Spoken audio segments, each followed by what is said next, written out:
Hello dear students, welcome back to my channel physics SPC alternating current का एक question. As shown in the figure, an inductor of inductance 200 milli henry is connected to AC source of EMF 220 volt. ये RMS voltage रखें and frequency 50 hertz. The instantaneous voltage of source 0 volt. The peak value of current is इतने। The value of a की value पूछ रहा है, इस ए की value पूछ रहा है कितनी होगी। तो पहले इसमें ये जो हमें सर्किट डायग्राम दे रखा है, जैसे ये दे रखा है हमें,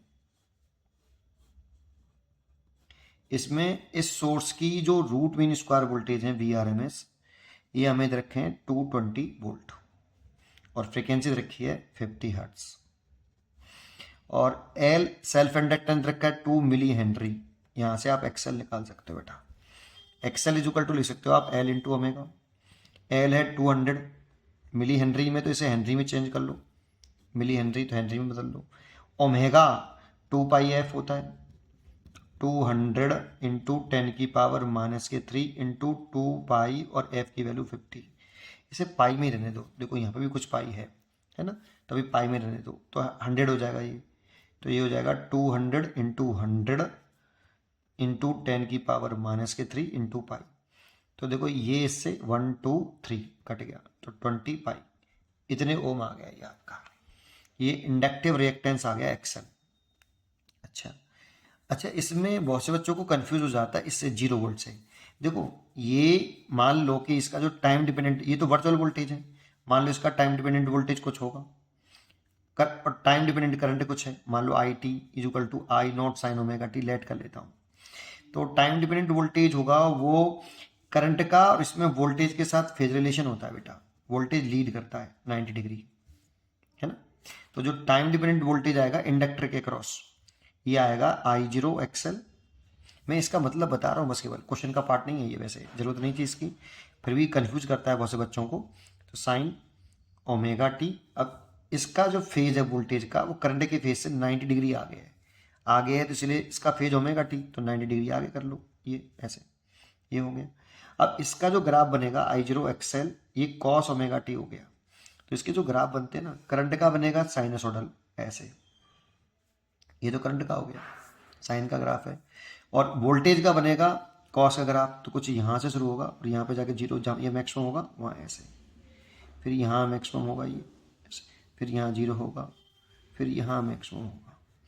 तो देखो जब करंट का वोल्टेज की इंस्टेंटेनियस वैल्यू, ये इंस्टेंटेनियस वैल्यू 0 है, ये वोल्टेज का ग्राफ है, तो किसी एक पर्टिकुलर पॉइंट पर वोल्टेज की वैल्यू 0 है तब करंट की वैल्यू मैक्सिमम है, बस इतना। इसका मतलब यही है बस, केवल जब आपका वोल्टेज 0 था इंस्टेंटेनियस, तो पीक करंट इतनी थी, ये पीक करंट हो गई, देखो ये वाली I0।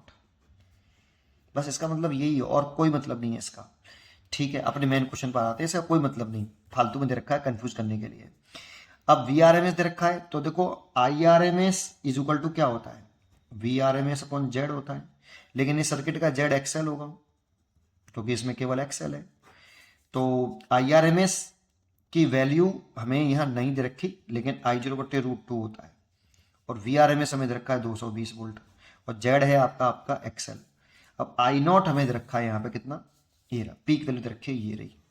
तो I0 की वैल्यू पुट कर लूँ तो √A/√2 और ये पाई, ये I0 की वैल्यू पुट कर दी मैंने, इज इक्वल टू 220 और XL की वैल्यू 20 पाई। बस सॉल्व करना है, पाई से पाई कैंसिल, इसका मल्टीप्लाई कर लो, तो √A is equal to 220/20 into √2, 0 से 0 और 2 से 11 बार। तो 11 को, ये 11 लिखा है, ये √2 लिखा है, 11 को रूट के अंदर ले जाओ, तो 2 तो पहले से था, इस 11 को अंदर लाओगे तो 121 का रूट 11 होता है, ये √A। तो सोचो ये √A, इन दोनों का मल्टीप्लाई करो तो 242 हो गया, वो साइड का स्क्वायर करो, A इज इक्वल टू 242 हो गया। तो A इज इक्वल टू 242 आ गया, इसीलिए A की जो वैल्यू है, यहाँ इंटीजर टाइप क्वेश्चन था, 242 भर देना चाहिए। उम्मीद करता हूँ कि आपको ये जरूर समझ में आया होगा। पढ़ते रहिए और खुश रहिए।